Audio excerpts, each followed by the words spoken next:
안녕하세요. 사연 읽어주는 남녀입니다. 오늘도 와주셔서 감사드리며, 그럼 오늘의 사연 바로 시작하겠습니다. 안녕하세요.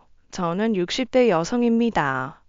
30여 년 전 제가 애 딸린 호라비에게 시집을 간다고 했을 때, 친정 부모님을 비롯해 모두가 말렸어요. 애 봐준 공은 없다며 결혼하자마자 아이 엄마로 살아가야 하는 걸 만류한 것이죠.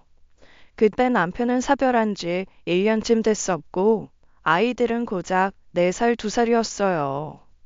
남편이 사별한 지 얼마 안 된 시기라 다들 좋지 않게 본 것도 사실입니다. 하지만 남편은 아이를 키울 줄 몰랐고, 죽음의 의미도 모르는 아이들이 너무 가여워서 제가 밀어붙인 결혼이에요. 새엄마가 필요하다면 아이가 어릴수록 적응하는 게 편하니까요. 남편과는 어렸을 때부터 한 동네에서 자라 알고 지내던 사이로 서로 알 만큼 잘 아는 사이입니다. 아주 어렸을 때 좋아했던 적이 있는 오빠지만 그거야 멋모를 때 이야기고 그냥 어린 시절의 추억이었어요. 그러니까 남편에게 이성적 끌림을 느낀 것은 솔직히 말하면 결혼 후의 일입니다.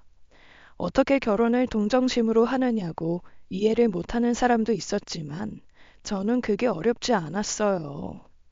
사별 전 남편 부부는 정말 예쁘게 잘 살던 부부였어요.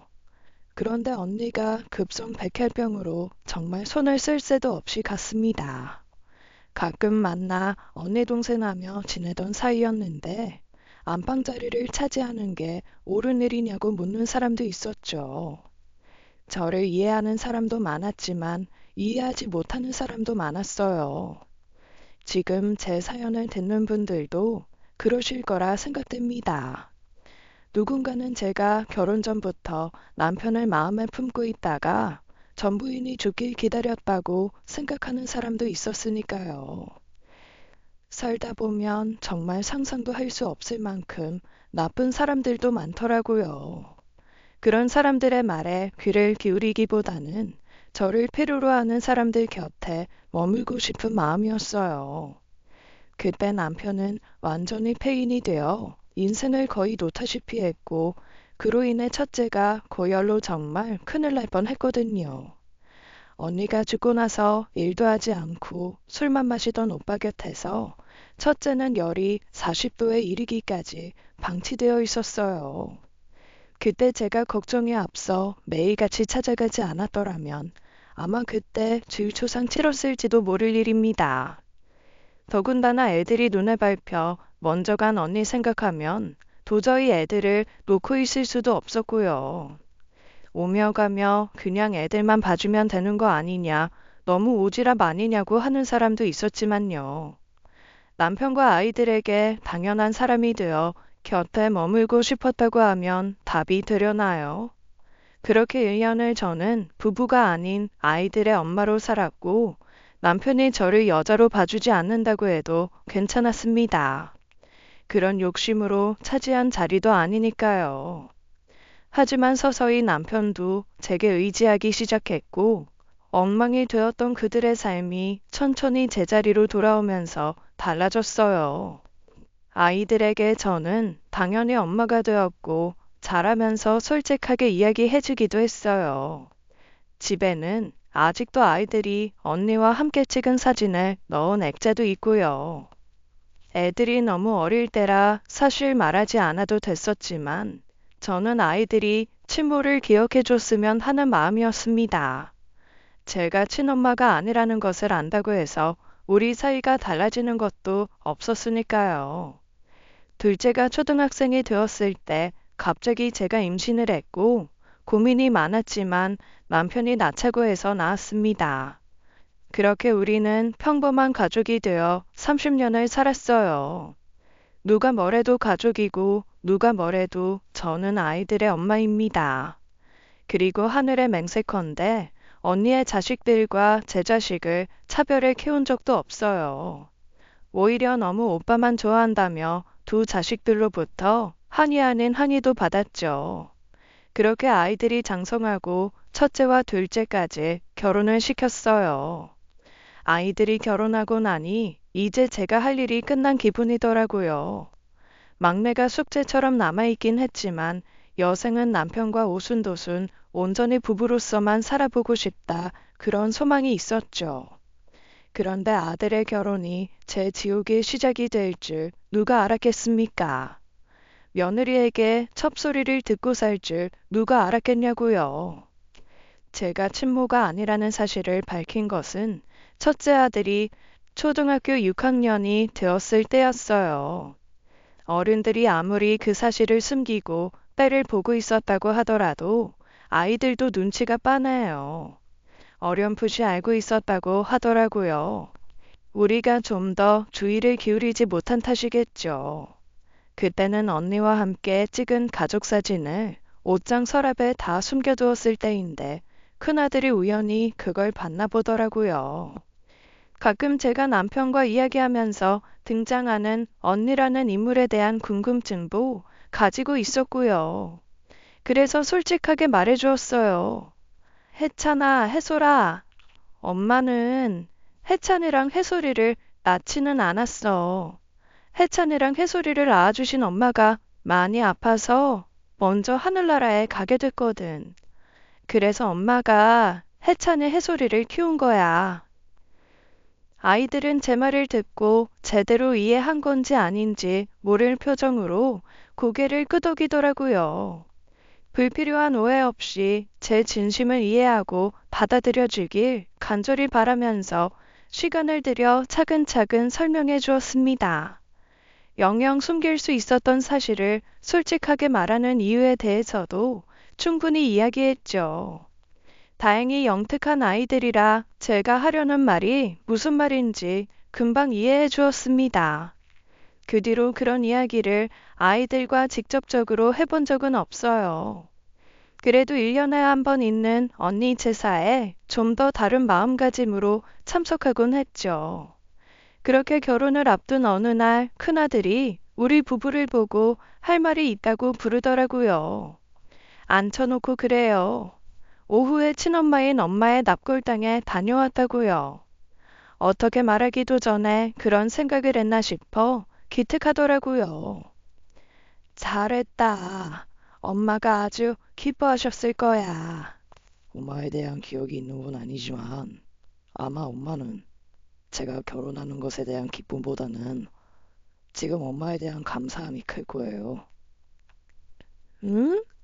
저를 이렇게 건강하고 잘 자랄 수 있도록 애써주셨으니까요. 하늘에 계신 엄마도 다 보고 계셨겠지만 저는 누구보다도 잘 알고 있어요. 저 그리고 해솔이 엄마 친자식처럼 키워주신 거 정말 감사드립니다. 어휴, 얘도 참 새삼스럽게 무슨 그런 말을. 한 번도 제대로 인사드린 적 없잖아요. 결혼할 때가 되니 철이 들었나 봐요. 생각해보니 저라면 엄마 같은 선택 못했을 것 같아요. 이제야 엄마가 한 선택이 아무나 할 수 있는 게 아니라는 거 알았어요. 어휴, 주책이야. 눈물이 다 나네. 고맙다. 해찬이 네가 그렇게 말해줘서 너무 고마워. 제가 남편의 아이들을 키우면서 가장 많이 들었던 말이 있습니다. 남의 애 봐준 공은 없다는 거예요. 아이들에게 인정받고 싶다거나 그걸로 공치사할 생각도 없었습니다.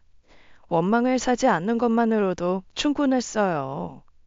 애들이 절더러 제발 엄마가 되어달라고 빈 것도 아니고 심지어 남편에게도 그런 부탁을 받아본 적도 없고요.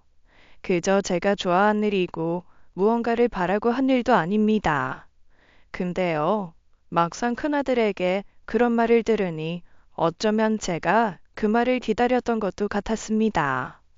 그동안 아이들을 키운다고 알게 모르게 했던 소가리에 대한 보상도 되었고 아들에게 너무 고맙더라고요. 아들은 이제야 철이 들었나 보다 했지만 원래도 그랬습니다.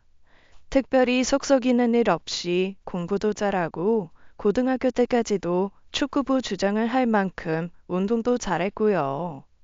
남들에게 자랑이 되는 자식이라면 단연 아들이 제 어깨를 세워주었었죠. 그렇게 잘 자라준 것만으로도 고마운데 이렇게 마음을 표현하니 더 바랄 것이 없었습니다. 앞으로 그저 새롭게 가정을 꾸린 만큼 잘 살길 바랄 뿐이었죠. 그게 너무 큰 바람이었을까요? 아들이 신혼집에 입주하기까지 시간이 떠서 당분간은 합가하게 되었어요. 며느리는 아들의 회사 동료의 소개로 만난 2살 어린애였습니다. 수수하고 참한 타입이더군요. 사돈이 다른 지역에서 금은방을 하시는데 며느리도 사는 지역에다가 작은 금은방을 차렸어요. 며느리 말로는 주얼리 샵이라고 하더라고요. 며느리가 보석 디자인을 해서 요즘 젊은 애들이 좋아하는 주얼리를 팔고 있어요. 규모가 크지는 않은데 온라인 주문을 받기도 하면서 생각보다 꽤 잘 되는 모양이고요. 기반이 잘 잡힌 둘이 만나 앞으로 돈 모으고 잘 살겠다 했지 무슨 문제가 있을 거라곤 생각지 못했습니다. 잠깐이라지만 시댁에 들어와 살다 보면 며느리가 불편해할 것 같아 그것만 걱정이었죠. 어느 날 함께 드라마를 보고 있는데 그러더라고요. 어머, 이래서 괜히 첩소리 듣는 게 아니에요. 그쵸, 어머니? 응? 저기 저 사람이요. 다 속내가 있으면서 무슨 대단한 사회운동가나 되는 것처럼 남의 자식 키운 거예요. 결국 재산 한몫 챙기고 싶었으면서 사람이 어쩜 그래요? 그러게. 실제로 저런 사람이 있나? 저런 맘으로 살면 천벌받을 텐데 말이야. 없긴요. 의외로 주변에 많아요. 그러니? 그때까지만 해도 그게 저를 염두한 말이라고는 상상도 하지 못했습니다. 며느리 눈에 제가 대단한 사회운동가처럼 남의 자식 키우고 남편의 재산이나 노리는 그런 사람처럼 보일 줄 몰랐죠. 제가 친모가 아니라는 사실은 아들이 말한 것이었어요. 아들은 자기가 친자식도 아닌데 고생해서 이렇게 키워주셨다 그랬겠죠. 근데 어머님, 아버님이랑 거의 30년을 사셨다고 했는데 그럼 해찬 씨 낳아주신 분 돌아가시고 정말 얼마 안 있다 재혼하신 거네요? 뭐 그렇지.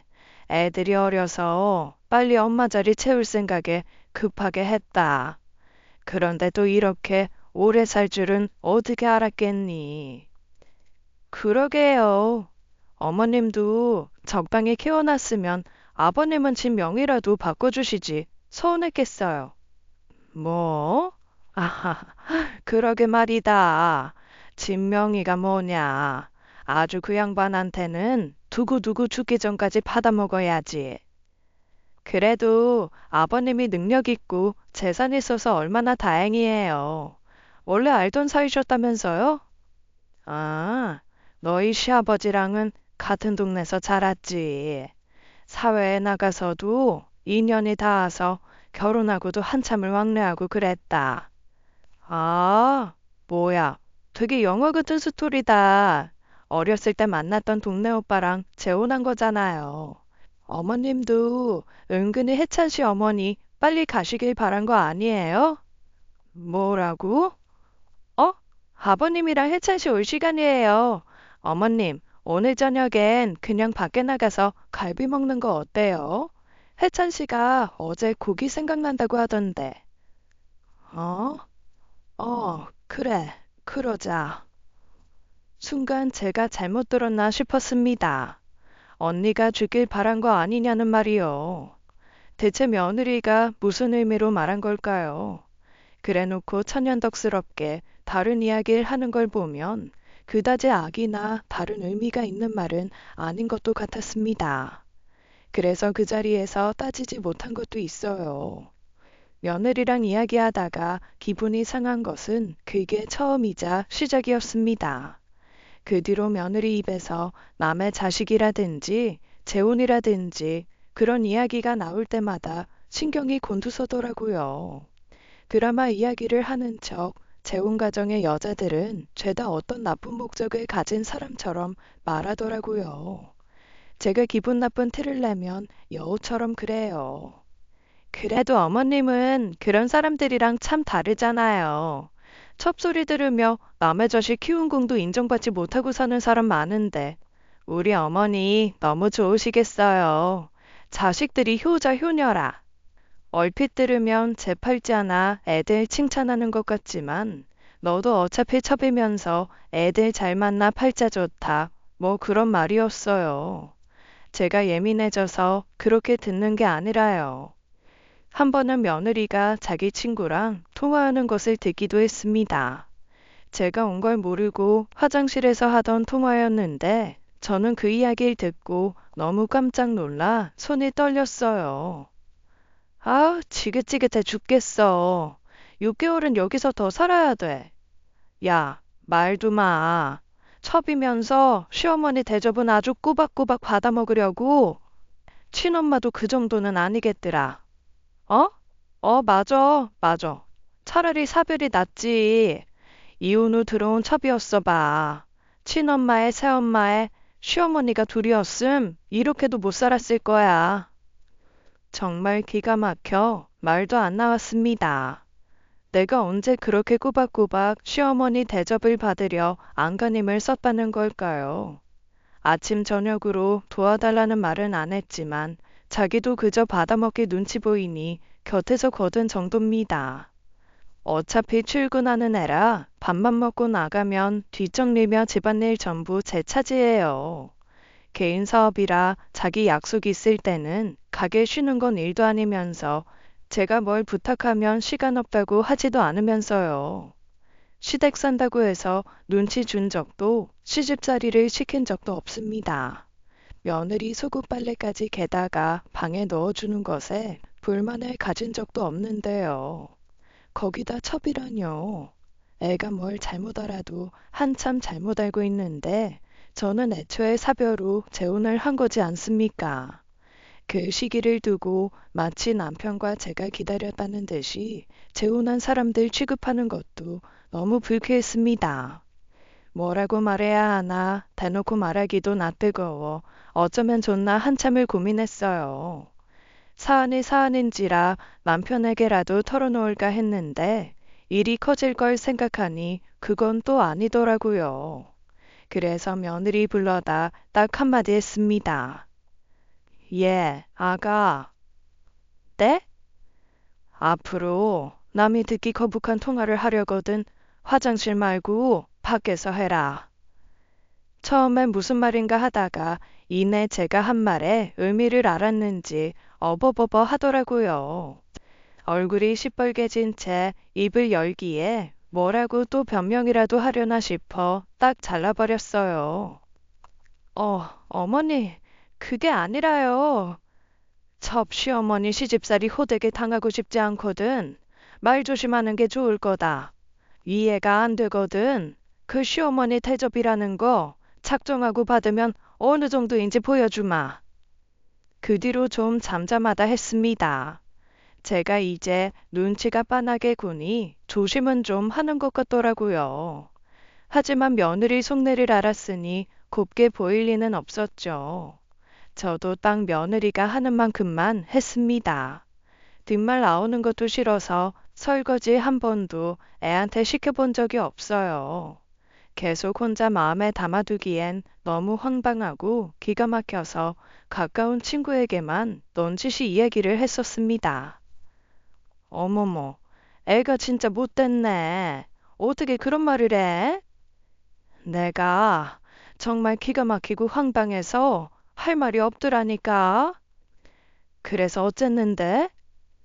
불러다 첩시어머니 시집살이 당하고 싶지 않으면 말 조심해라. 그렇게 경고했지. 그래, 잘했어. 그런 거 그냥 넘어가면 아주 사람을 더 우습게 본다니까. 그래서 그대로 두고 보려고?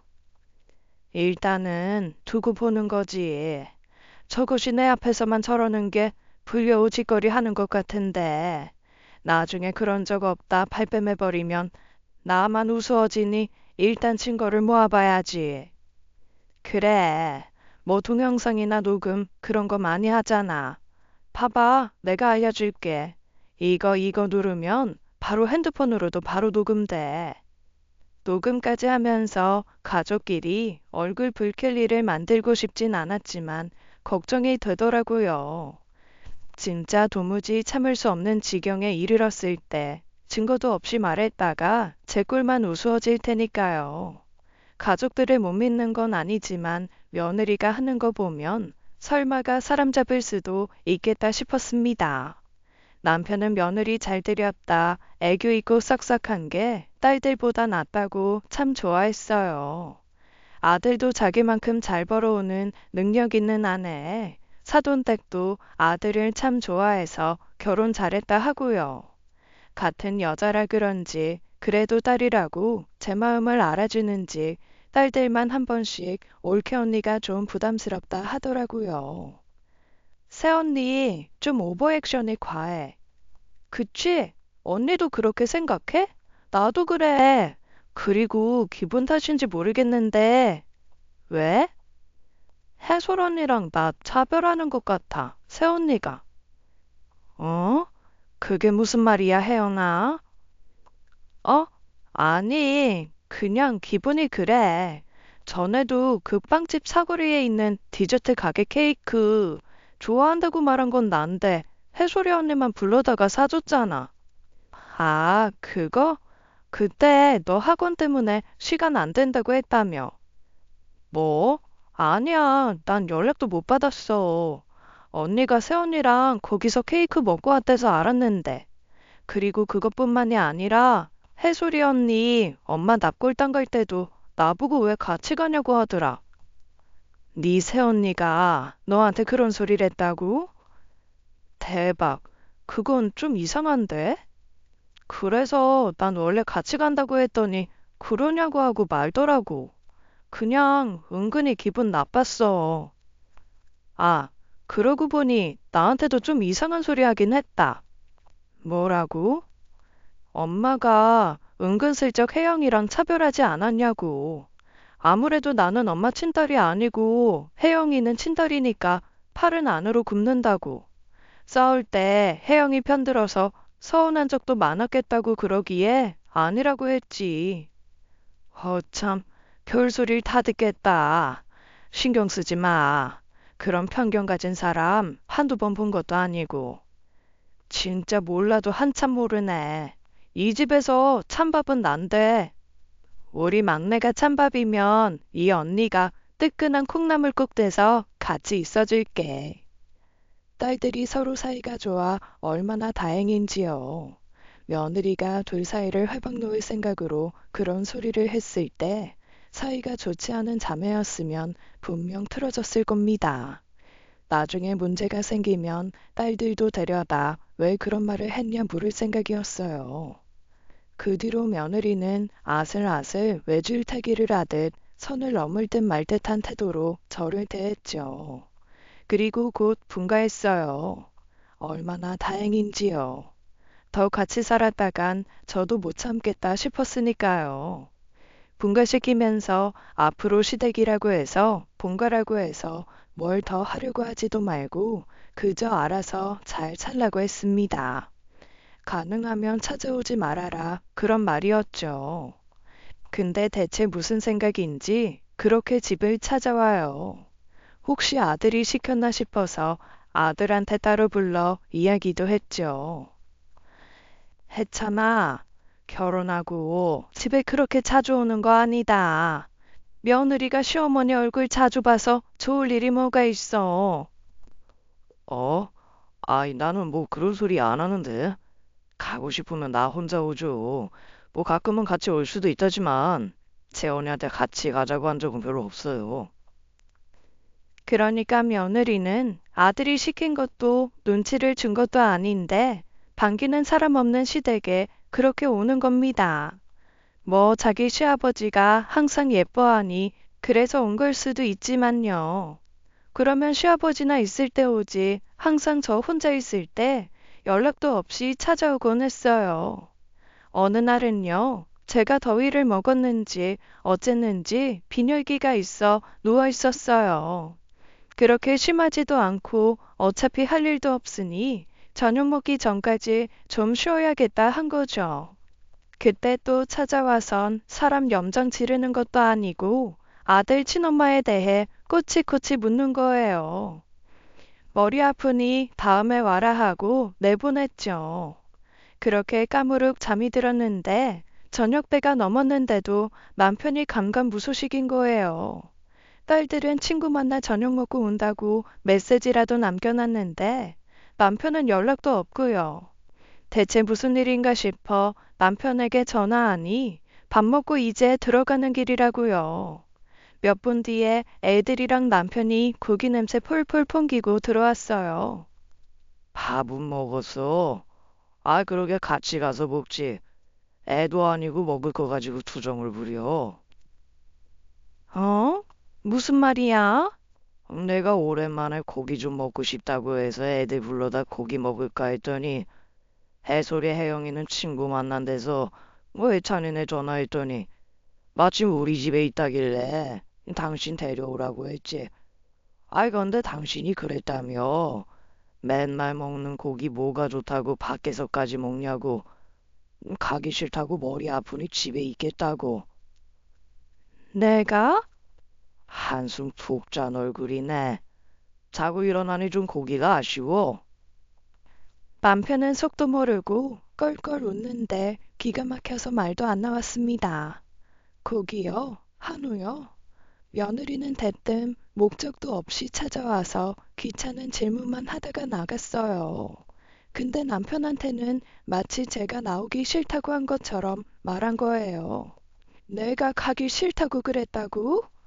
채원아, 내가 언제 저런 말을 했니? 어머님께서 잠들기 전에 그렇게 말씀하셨는데 기억 안 나세요? 지금 네가 없던 일을 지어내니? 내가 언제 그런 말을 했어? 죄송해요. 제가 어머님 말씀을 잘못 알아들었나 봐요. 정말 너무 죄송해요. 분위기가 싸해지자 남편과 아들이 나서서 말렸어요. 아무래도 며느리가 제 말을 잘못 들은 것 같다고요. 하지만 저는 알죠. 저것이 거짓말을 하고 있다는 걸요. 언제 한번 제대로 날 잡아보자 벼르게 되었어요. 그리고 며칠이 지나지 않아서였습니다. 며느리가 임신한 거예요. 당분간은 아이 계획 없이 신혼을 즐기고 싶다더니 기쁜 얼굴로 소식을 전해왔습니다. 당장이라도 그 괘씸한 행동을 호되게 꾸짖고 싶었는데 상황이 모호해진 거예요. 그래서 일단은 좀 더 두고 보기로 한 것이죠. 손주가 생겼다고 하니 기쁠 일인데 그게 참 마냥 기쁜 일도 아니었어요. 제가 이런 말을 쓰게 될 줄은 몰랐는데 임신 유세라고 하나요? 아주 손주가 졌다고 상전이 그런 상전이 따로 없더라고요. 그냥 자기 친정이나 가서 쉬다 오면 될 걸 굳이 우리 집에 와서 시간을 보내고요. 임신한 며느리 오면 또 뭐 가만히 있을 수 있나요? 며느리는 미워도 손주는 내 아들 새끼다 그러면서 애 생각에 이것저것 하다 먹여야 하고요. 그냥 해준 거 먹기만 해도 양반입니다. 해다 주면 꼭 트집을 잡는 거예요. 어머니, 혹시 도미 요리 할 줄 아세요? 도미 요리? 제가 본 건 도미를 칼집을 내서 끓는 물에 바로 튀긴 다음에 파채 얇게 송송 썰어서 상큼한 소스에 뿌려 먹는 거였는데요. 그게 뭐냐? 먹어본 적도 본 적도 없다. 그게 너무 먹고 싶은 거 있죠. 아, 그게 먹고 싶으면 먹어야지. 근데 이 근처에는 파는 것도 없고 만들자니 기름 냄새가 역하고 몸도 힘들어서요. 그거 뭐 만드는 게 어렵나? 당신 뭐 생선 튀기고 그런 건 할 줄 알잖아. 이게 들어보니 그냥 튀기기만 하면 되는 것도 아니네. 소스가 있다며. 먹어본 적도 없는 소스를 어떻게 만들어서 해줘. 멀더라도 해찬을 쉬는 날 갔다 와라. 제가 또 임신하고 나서는 멀미가 좀 심해져서요. 그냥 어머님이 해주시면 안 돼요? 저 어머님 요리 정말 좋아하잖아요. 임신한 며느리가 그렇게까지 나오는데 별 수 없죠. 친절하게 유튜브로 조리법까지 보내주길래 몇 번이나 보면서 겨우 만들어냈어요. 알고 보니 그게 중식 요리 중 하나였는데 보기에는 참 멋도 있고 맛있어 보이더라고요. 소스는 시키는 대로 했는데 그게 맞는지 몰라도 나나 남편 입맛에는 좋았어요. 남편이 새벽같이 수산시장 가서 좋은 걸로 골라온 걸로 오전 내내 씨름해서 만들었죠. 그런데 세상에 그걸 한 입 먹고 마는 거예요. 왜? 네 입에 안 맞냐? 어머님, 어떡해요. 진짜 맛있는데 속이 안 받아주는 것 같아요. 환기를 시킨다고 시켰는데 집 전체에 기름 냄새가 역하다고 화장실로 뛰어갔죠. 그러면서 사람을 생고생시킨 게 한두 번이 아니었고요. 임신한 몸이 어떻게 사람 마음대로 되나요? 애쓴 보람도 없이 속상하지만 진짜 안 받아서 그런가 보다 했었는데 사실은 그것도 아니었던 겁니다. 어느 날 남편이 며느리가 먹고 싶다던 샤인머스켓을 가져온 거예요. 남편 친구가 샤인머스켓 농장을 하는데 며느리 임신 축하한다고 2박스나 보낸 거죠. 한 박스는 딸들 먹으라고 두고 한 박스를 종이 가방에 넣어서 매장에 가져다 주려던 참이었어요. 임신하고 막발까지는 매장 일을 한다고 했거든요. 갔더니 날이 좋아서 그런지 매장 문을 다 열어놨는데 애는 안 보이더라고요. 잠깐 볼 일이 있나 싶고 매장 특성상 오래 자리를 비우겠나 싶어서 기다렸습니다. 그런데 안쪽에서 사람 소리가 나요. 야, 너도 참 심했다. 그걸 그대로 안 먹고 다 버렸다고? 그걸 내가 왜 먹냐? 해찬 씨한테는 다 먹었다고 하고 다 버렸지 뭐.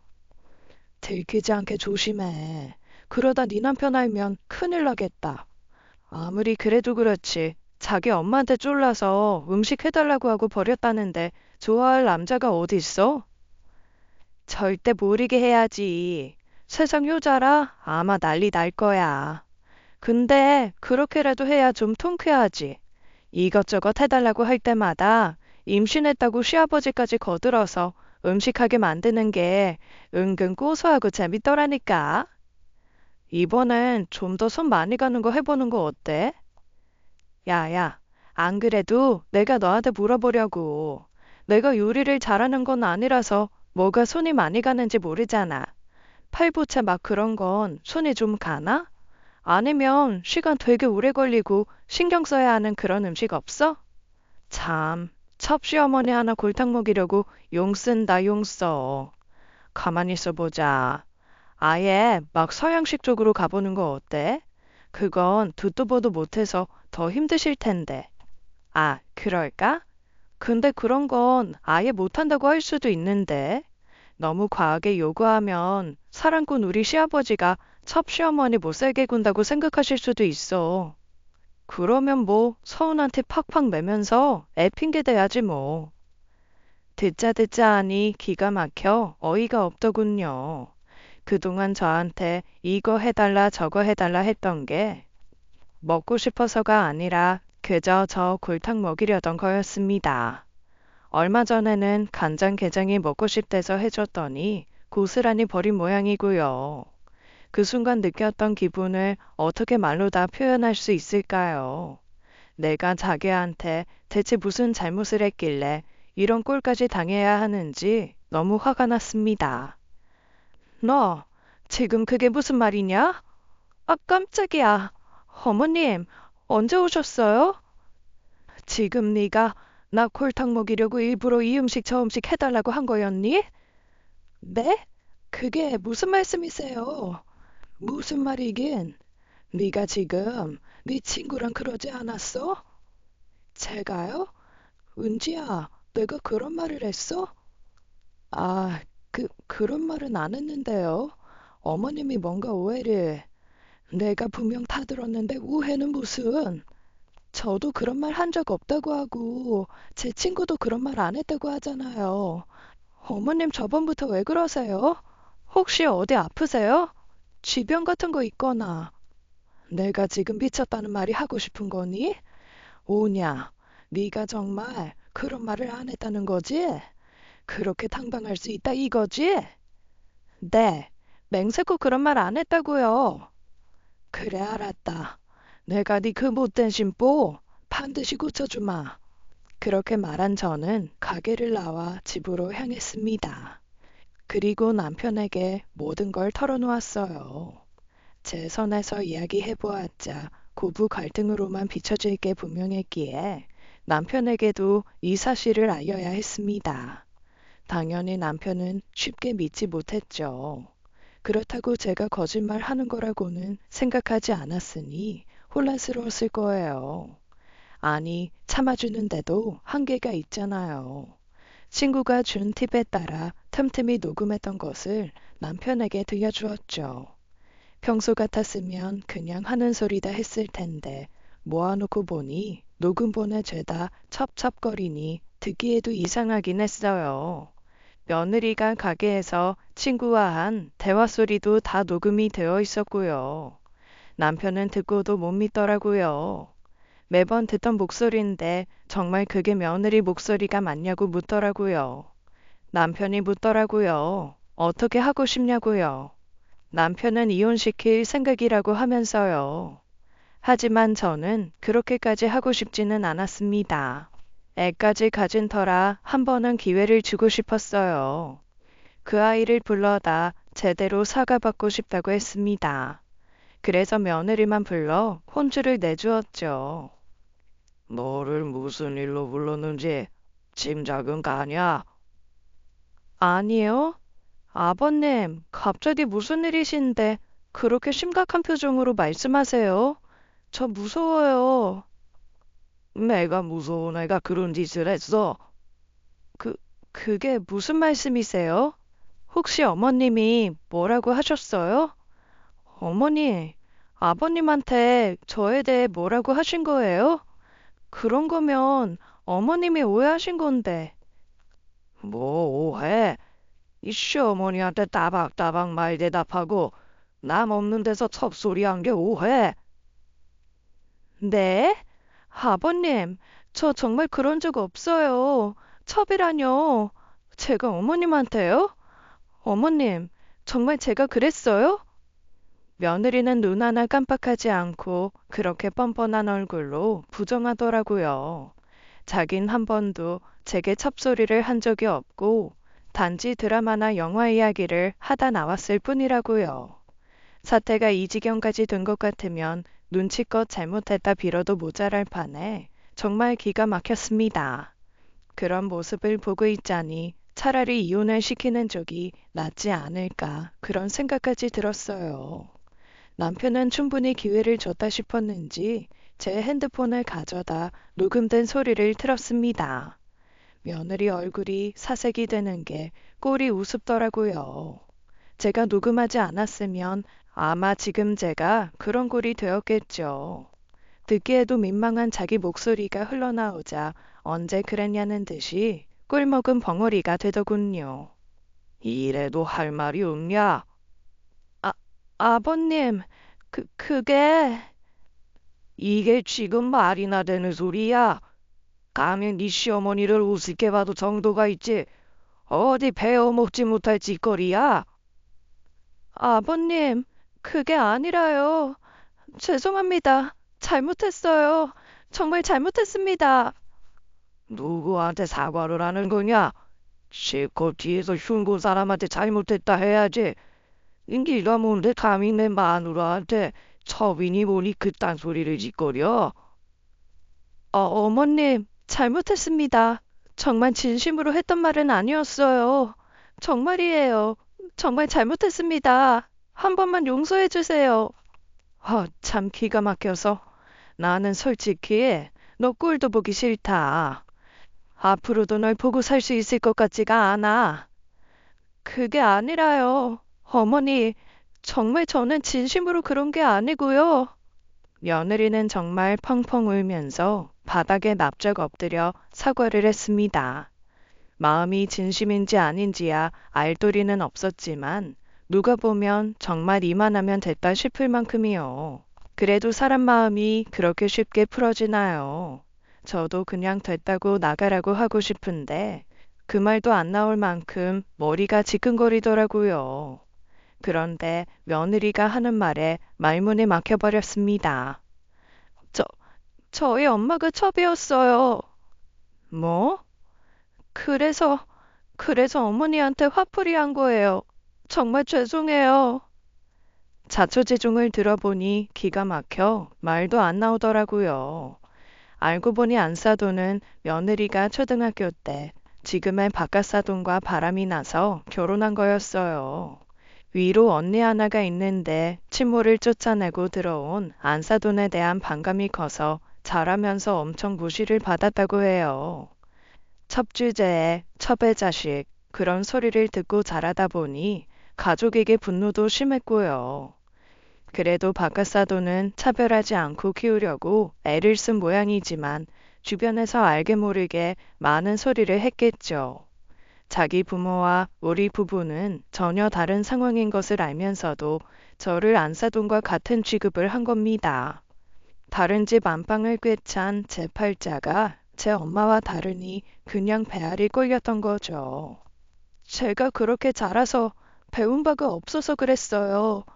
우리 엄마는 허구한 날 첩소리, 상간녀 소리 들으면서 살았는데 어머님은 행복해 보이셔서 왜 같은 재혼 가정인데 우리 엄마랑 어머님은 다르게 사는지 그게 부러워서 그런 거예요.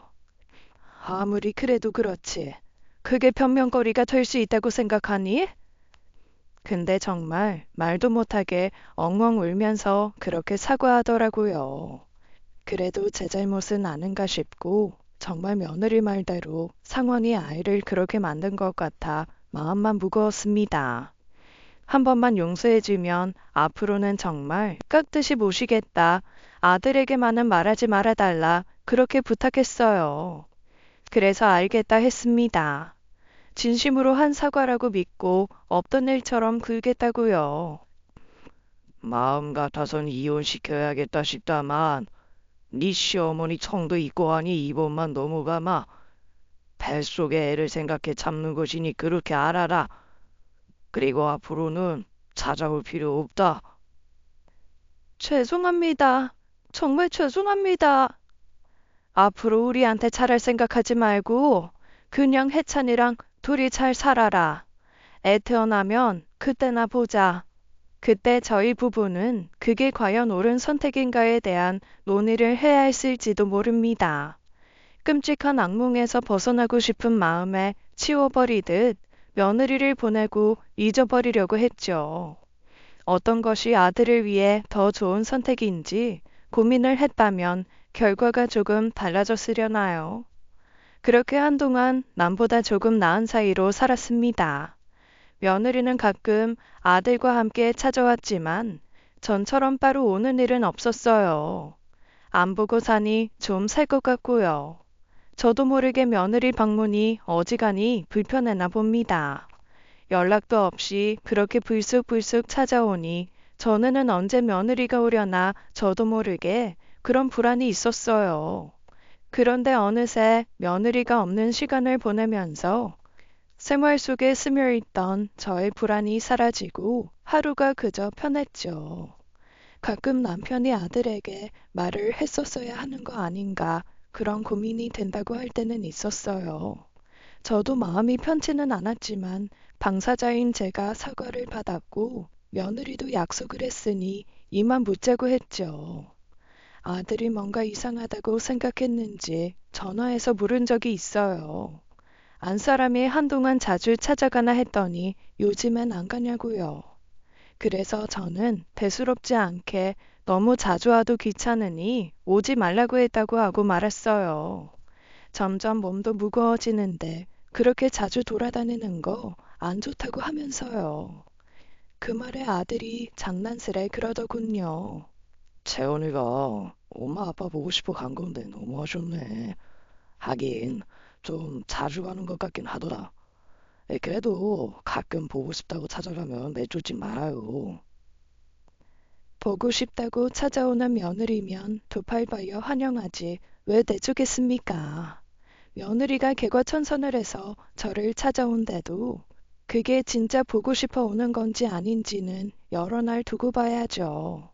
그렇게 문제가 해결되었다고 생각했는데 예기치 못한 곳에서 다시 터지고 말았습니다. 아들이 알게 된 거예요. 갑자기 집에 찾아와서는 다짜고짜 그러더라고요. 엄마, 그게 사실이에요? 채원이가 엄마한테 첩이냐고 했다는 거 진짜예요? 어? 아이, 그게 무슨 말이냐? 똑바로 말해주세요. 해솔이가 그러는데 2달 전에 그 일로 그 사람 불러다 혼냈다면서요. 어? 아니, 했잖아. 그건 이미 지난 일. 아유, 엄마. 왜 그래? 우리끼리 다 해결한 문제다. 너가 다시 그렇게 들쑤셔서 문제 만들 일이 아니야. 이게 저랑 상관없는 일이라고요? 이미 엄마랑 아빠가 그 사람한테 사과받았으니 끝난 일이라는 거예요?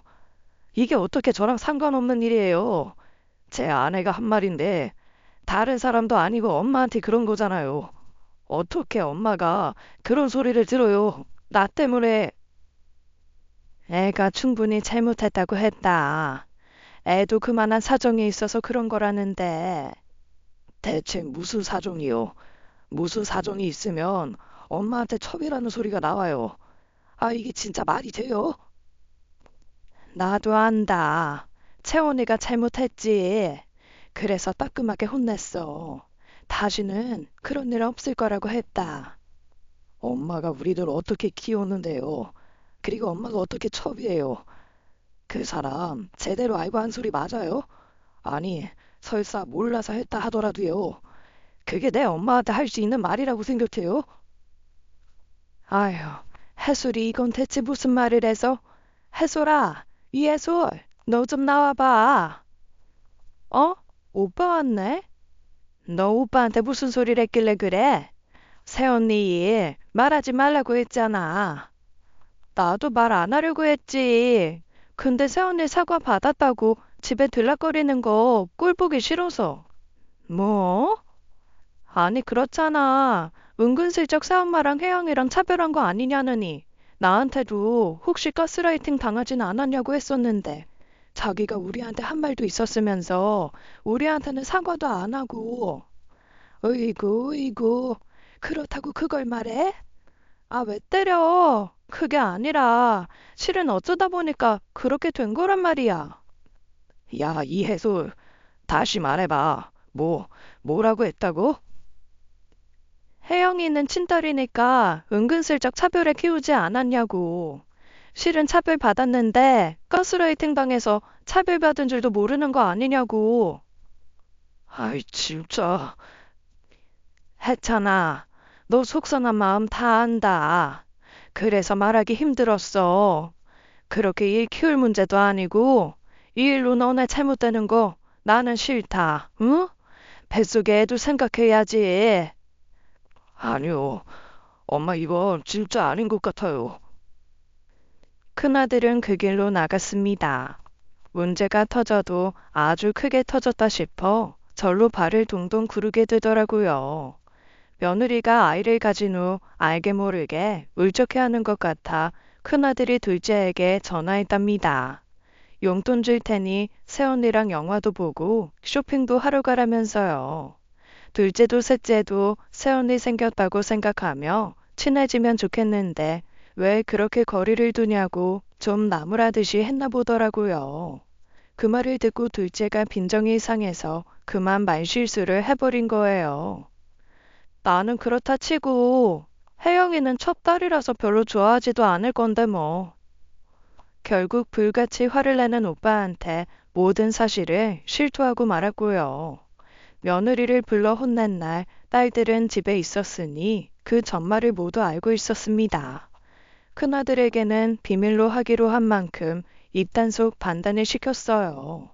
제 핸드폰에 녹음된 파일도 지워버려야겠다 싶었는데 둘째 딸이 자기가 해준다고 가져가더니 그걸 다 옮긴 모양입니다. 제대로 들은 거 맞냐, 착각한 거 아니냐고 다그치는 아들에게 그 음성 파일까지 전부 넘긴 거예요. 끝났구나 싶었습니다. 살면서 큰아들이 그렇게까지 흥분하고 화를 내는 걸 보지 못했어요. 화가 나면 온 집안을 들쑤시고 난리를 치며 어쩔 줄을 몰라 하는 건 둘째거든요. 첫째랑 둘이 싸워 첫째가 화가 나더라도 한마디도 하지 않고 둘째를 노려보기만 했어요. 그게 그 아이가 할 수 있는 진짜 화가 났다는 표현이었거든요. 그런데 애가 저렇게 불같이 화를 내니 저도 어찌할 바를 모르겠더라고요. 남편은 결국 일이 이렇게 될 일이었다고 그냥 받아들이자고 하는데 저는 정말이지 마음이 너무 불편했습니다. 곁에서 아무리 제 잘못이 아니라고 해도요. 제가 그냥 참았으면 집안에 이렇게 큰 소리가 오고 가는 문제는 없었을 거 아닌가 했거든요. 엄마, 좀 가만히 있어. 왜 그래? 내가 어떻게 가만히 있니? 나 때문에 너네 오빠 부부가 싸울 건데. 그게 어떻게 엄마 탓이야. 그건 새언니 탓이지. 절대 엄마 탓 아니야. 그래도, 아, 진짜 답답해. 엄마, 지금 벌 받아야 할 사람은 새언니야. 왜 엄마가 그렇게 초조해 하는데 두 사람이 싸우고 행여 이혼을 하더라도 그건 엄마 탓이 아니야. 오히려 오빠도 와서 무릎 꿇고 빌어야 돼. 어디 그런 여자를 며느리로 데려와서는. 마음이 불안해 죽겠는데 큰아들과는 도통 연락이 안 되더라고요. 며느리한테 연락하는 건 좀 아닌 것 같아 고민하다 큰아들에게 문자 메시지만 남겼습니다. 이미 엄마는 용서한 일이다. 그걸 문제 삼으면 며느리한테 엄마 면이 안 살아. 그리고 한동안 답장이 없더니 자정이 넘은 시간에서야 답장이 오더라고요. 엄마 체면 걱정 안 해도 돼요. 그 사람 이제 엄마 며느리 아니니까 이혼하기로 했어요. 결국 그렇게 될 일이었다는 남편의 말이 틀리지가 않았습니다. 남편은 해찬이라면 충분히 이혼할 거라고 우리 가족과 연이 없는 아이니 신경 쓰지 말라고 하더라고요. 하지만 졸지에 아들 부부 이혼시키게 된 것 같아 속이 상했습니다. 거기다 손주를 임신한 며느리였으니 이게 맞다는 걸 알면서도 목에 걸린 생선가시처럼 거슬리고요. 제 마음을 이해하긴 힘들 거예요. 저도 이 모든 문제는 며느리로부터 시작된 것을 알고 있습니다. 하지만 저는 친모가 아니잖아요. 늘 100점짜리 엄마가 되어야 한다는 생각이 강했던 저로서는 용납하기 힘든 문제였습니다. 어쨌거나 저와 관련된 문제로 이혼까지 이르게 된 거니까요. 며느리의 행동은 절대 해선 안 되는 나쁜 행동이었지만 혼은 좀 나되 이혼까지는 가지 않았으면 했어요. 그게 또 제 마음의 짐이 돼버리는 거니까요. 밤새 한숨도 못 자고 혼자 집에 남아있는데 휴대전화가 울렸습니다. 며느리였어요. 차마 받을 수가 없어 쳐다만 보다가 놓쳤는데 다시 전화가 걸려왔어요. 고민하다 전화를 받았더니 다 죽어가는 목소리더라고요. 어머니, 그래. 저 어머니한테 할 말이 있는데 좀 나와주실래요? 할 말? 아, 그래, 알았다. 어디로 가면 되냐? 저 지금 집 앞이에요. 아래에 있으니까 나오시면 돼요. 베란다를 내다보니 며느리 차가 있었어요. 그래서 옷을 챙겨 입고 나갔습니다. 집으로 올라오면 될 것을 이제 남의 가족이다 싶어 집에 오는 것도 꺼려지나 했습니다. 며느리는 씻지도 않고 화장도 안 했는지 꼴이 말이 아니더라고요. 며느리는 저를 조수석에 태우고는 차를 움직였습니다. 어디 가려고? 어머니랑 할 이야기가 있다고 했잖아요. 그냥 여기서 해도 될 것을. 근데 어머니, 왜 약속 안 지키셨어요? 약속? 그거 나는 지켰다. 나는 해찬이한테 한마디도 안 했어. 근데 혜찬 씨가 어떻게 다 알아요? 어머니가 말도 안 했는데 제가 무슨 말을 했는지 그걸 혜찬 씨가 어떻게 다 알아요?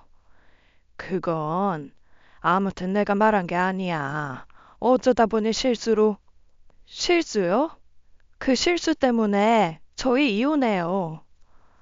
아휴, 그러니까 그럴까봐 나는 말 못했어. 하고 싶어도 그래도 너희 이혼 안 시키려고 그냥 넘어간 거 너도 알지 않니? 아, 어머니, 좀 뻔뻔하시네요. 일부러 말한 거면서. 뭐? 내심 저 미우셨잖아요. 아들이랑 사는 것도 꼴도 보기 싫었겠죠.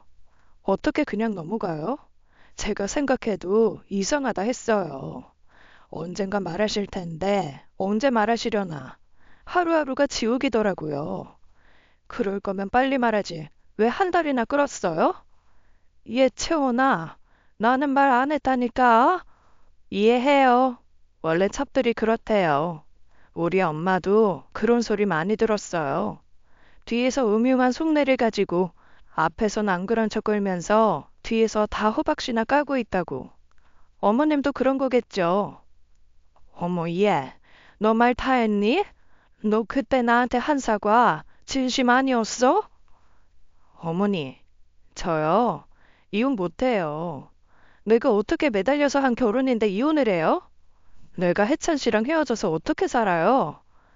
어머 어머, 얘 좀 봐. 속도 안 줄여? 미쳤니? 어머 어머, 얘가 미쳤나 봐. 이혼하느니 죽어버릴 거예요. 근데 혼자는 못 죽어요. 제가 왜요? 이게 다 어머님 때문이잖아요. 어머님 때문에 이혼하는 거라고요. 채원아, 그만 알았으니까 그만해. 이러다 사고 나. 어머, 어떡하면 좋아. 신호를 무시하고 달리던 며느리 차가 횡단보도를 지나게 되었어요. 사람을 발견한 며느리가 급하게 핸들을 틀었고요. 그 다음은 기억나지 않습니다. 정신을 차려보니 병원이었고 온몸이 후드려 맞은 듯이 아파서 꼼짝도 할 수가 없었으니까요. 겨우 정신을 차렸을 때 누군가 제 손을 잡고 있었고 아마 그건 딸들이었던 것 같습니다. 딸들의 목소리가 어렴풋이 들렸는데 어떤 말이었는지 기억은 안 나요. 그리고 다시 정신을 잃었고 다시 정신을 차린 것은 사고로부터 무려 3일이 지난 뒤였죠. 엄마, 엄마 정신이 들어? 나 알아보겠어? 해솔아, 엄마, 나는 알아봐? 내가 누군지 알아? 응, 혜영이. 됐다, 됐어. 엄마 이제 살았어. 엄마 이제 살았어. 이제 정신이 좀 들어. 괜찮아. 응, 괜찮아. 어떻게 된 거야? 채원이 차 타고 가다가 사고가 났어. 아이, 그건 기억해. 아, 여보, 당신 정말 괜찮은 거 맞아? 정신을 잃은 사이 까맣게 잊고 있었던 일들이 다시 떠올랐습니다. 3일이 지났다고 하는데 운전석에 앉은 며느리가 미친 듯이 소리를 지르며 차를 몰던 그 순간이 떠올랐죠. 저도 모르게 눈을 질끈 감았습니다. 그 아이는 저와 함께 죽을 작정이었던 거예요. 며느리가 몰았던 차는 가드레일을 뚫고 임대를 내어 놓은 상가 건물로 돌진했다고 합니다. 천만다행으로 빈 건물이었고 지나가는 사람이 없어 다친 건 저와 며느리 뿐이었죠. 에어백이 다 터졌는데 저는 옆 창문에 머리를 박았는지 피를 많이 흘렸다고 해요. 다행인 건 뇌에 큰 문제가 없었고 쇄골이 골절된 것에 그쳤습니다. 문제는 며느리였어요. 당연히 뱃속에서 아이는 사산되었습니다. 게다가 충격 때문인지 척추를 크게 다쳤는데 수술 후에도 허리 밑으로는 움직이지 못하게 된 겁니다. 며느리는 수술이 가능한 더 큰 병원으로 옮겨져서 만나진 못했어요. 아들 말로는 앞으로도 두 다리로 걷는 일이 쉽진 않을 거라고 하더라고요. 그리고 제 앞에서 수척해진 얼굴을 들지도 못하고 그저 죄송하다고만 했습니다. 아들이 죄송할 일은 아니었지만 아들 마음을 모르는 바가 아니라 그저 어깨만 두드려주고 말았어요. 저는 그야말로 죽다 살아났습니다. 에어백이 터지지 않았으면 아마 죽었을 거라고 해요. 아들 성격에 괜한 죄책감만 가질까 싶어 조마조마한 마음에 이야기했어요. 채원이, 너 때문 아니야. 내가 이렇게 누워있는 것도 너 때문 아니야. 너가 사고 내라고 시켰어? 그런 거 아니잖아. 네가 네 탓을 하면 나도 내 탓을 해야 한다. 그러니 아들은 손에 얼굴을 파묻고 울더군요. 그 모습을 보는데 가슴이 참 미어지게 아파요. 둘도 없이 사랑했던 자기 아내가 자기 부모한테 말도 못할 짓을 했다는데 속이 오죽하겠습니까? 그 다음 날에는 사부인이 찾아왔더라고요.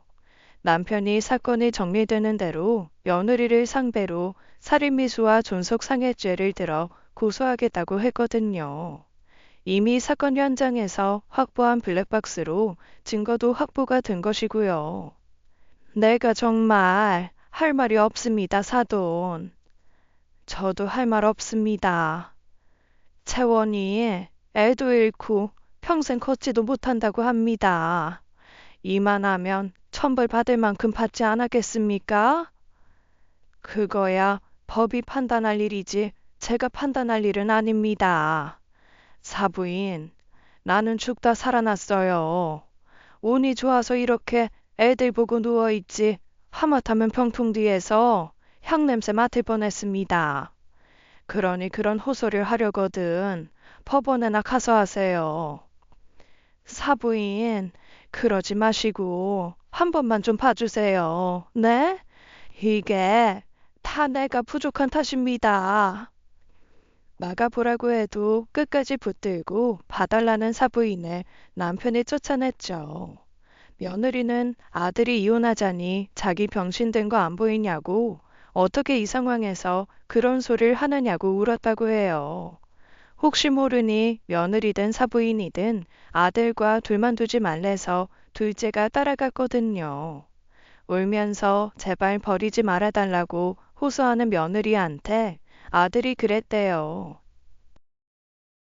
운 좋게 살아남아 벌 받는 걸 다행으로 알아. 적어도 너는 살아남아 후회하고 잘못을 뉘우칠 수 있는 기회를 얻은 거니까. 너 때문에 우리 애는 태어나 보지도 못하고 죽었어. 평생 속지 않은 마음으로 살아도 부족해. 평생 자기 오빠 화내는 거 많이 봤지만 그렇게 차가운 목소리와 표정은 본 적 없다고 놀랐다고 해요. 아들은 제 앞에서 그렇게 울고 난 뒤에 결심이라도 한 듯 이혼 소송과 재소송을 맡아서 처리했습니다. 마치 그게 저와 먼저 보낸 아이에 대한 참회라도 되는 것처럼 말이에요. 사부인은 그게 천벌이라고 했지만 그럼 죄 없는 제 아들이 받은 건 뭘까요? 그 아이 하나로 상처받은 사람이 한둘이 아닌데요. 며느리는 7년형을 받았는데 법정에서도 울부짖으며 그럴 수 없다고 왜 자기가 감옥에 가야 하냐는 소리를 했다고 해요. 그러면서 사부인한테 이게 다 엄마 탓이라고 첩으로 산 엄마가 자기 인생을 망쳤다고 해서 난리가 났었죠. 며느리가 그때 그랬어요. 제 엄마와 비슷한 처지 같은데 제가 자기 엄마처럼 살지 않아 화가 나고 부러워서 그랬다고요. 들을 수 있는 말은 다 들은 것 같은데 저는 여전히 그게 이해가 되지 않습니다. 차라리 그냥 내가 남편의 계모라서 싫었다고 하면 이해라도 해보려고 했을 거예요. 대체 제가 왜 그렇게 싫고 뭐가 그렇게 못마땅했을까요? 저의 무엇이 그 아이를 그렇게까지 하게 만들었을까요? 지금까지 사연 읽어주는 남녀였습니다.